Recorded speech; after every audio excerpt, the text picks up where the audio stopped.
kids this age are being told constantly by people what they want to hear. And sometimes the mature kids understand what they need to hear, and they're able to accept it and move forward. When you live in a constant world of make-believe, it's hard to earn or gain trust. But I gained their trust by being honest with them and getting them to understand the difference in playing hard and competing. We're going to play hard and we're going to compete. Now, how good we be, I don't know. I haven't run these guys through any kind of workouts yet, but I watched them on TV against SMU in the conference tournament, and I was really, really impressed that game. So I know there's talent there. Now the key is to get that out of them 35 times a year versus maybe a couple of times every 2 weeks. Coach, how would you describe just the road you've traveled to get back to head coaching? Challenging and fun.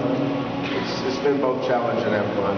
The 6 years that I spent in the NBA were the most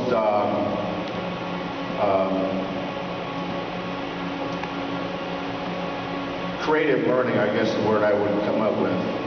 You know, sometimes we don't know what we don't know. There's a lot of people in this world that think they know everything.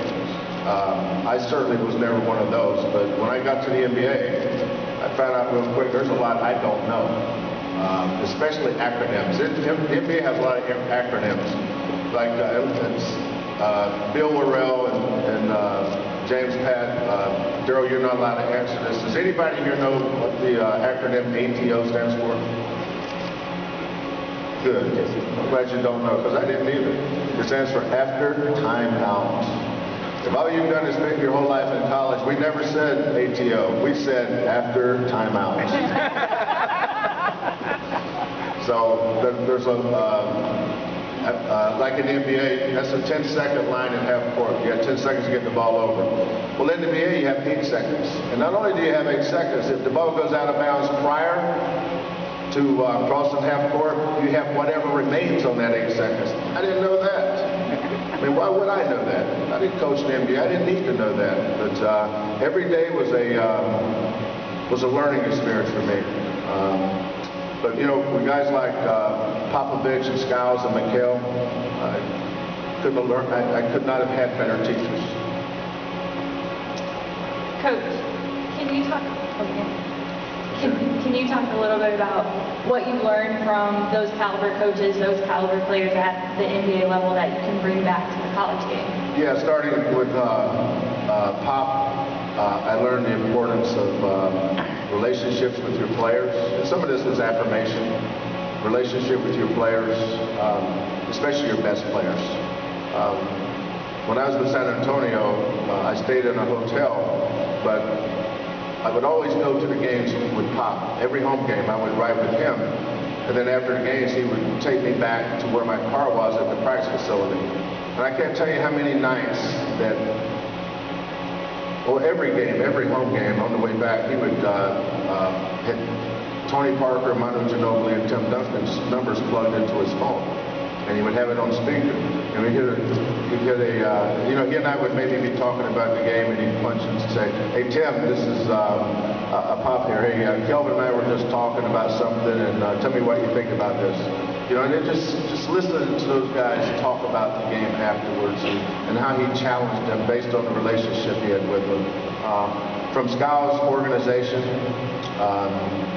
and being prepared in timeout situations, end of the game situations. There was not a situation in basketball that he was not prepared for at both ends. And then with Kevin, the importance of patience. That guy has the patience of Job. The coach of the team we have this year, you better have patience. But you know, Kevin never has a bad day. You know, he's always up, and he has a way of bringing his players up with him. But his patience and ability to command respect is something I'll never forget about working with him. Kelvin, if I could ask a two-part question. Back in November, when the opportunity to consider coming back to the college game was there without any restrictions, You were in the middle of an NBA season. Did you start maybe mapping out the course that you'd like to get back into college? Did you look at potentially waiting for an NBA position? And secondly, what did U of H tell you that made you want to come here? No, I did not map out a strategy. Wasn't really thinking about it at that time. I started thinking about it maybe January, February. Schools will reach out third party sometime to ascertain interest maybe. But my father passed away on February 18th. I had a conversation with him prior to that, and he said some pretty profound statements to me that he had not said before. So that's when I started thinking about it. And then after that, some contacts were made along the way. But my dream was to be a head coach in the NBA.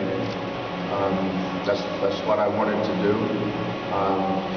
But meeting Mac, I don't think I really was serious about this until I met him and sat down and listened to his vision.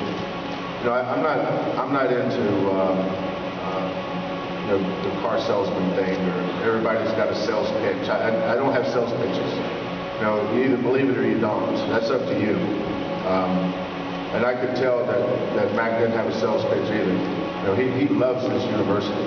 His university is important to him, and I've coached at enough universities to know that people in the university community, this is their school. It's their school. It may not be your school, but it's okay. It's my school. And it's nice to be back around people that love their school. President Couture, you can tell her passion's unbelievable. After about 10 minutes, I didn't know whether I was talking to the president of the school or the president of the booster club.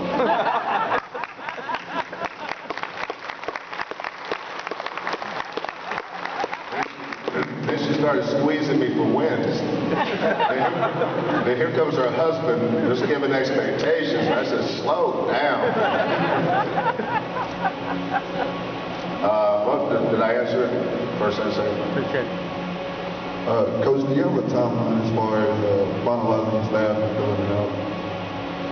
We're in the process of that right now. I've talked to, obviously Kelvin has been hired. I'm talking with Alvin, and I'm hoping Alvin will agree to come back with us. I have a lot of respect for Alvin, always have.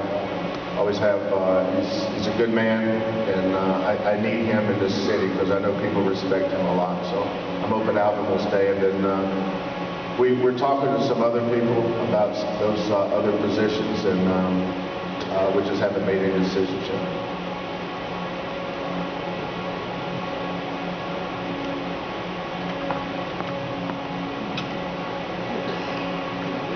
Renew, just kind of address the schools